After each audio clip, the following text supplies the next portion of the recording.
بسم الله الرحمن الرحيم.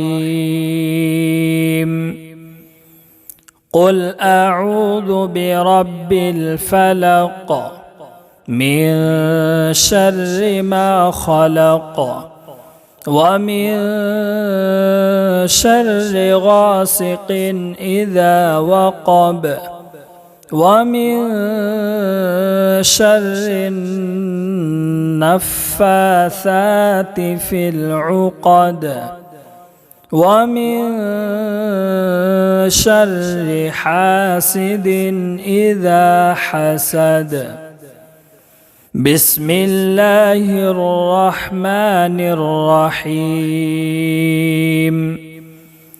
قل أعوذ برب الفلق من شر ما خلق ومن شر غاسق إذا وقب ومن شر النفاثات في العقد ومن شر حاسد إذا حسد.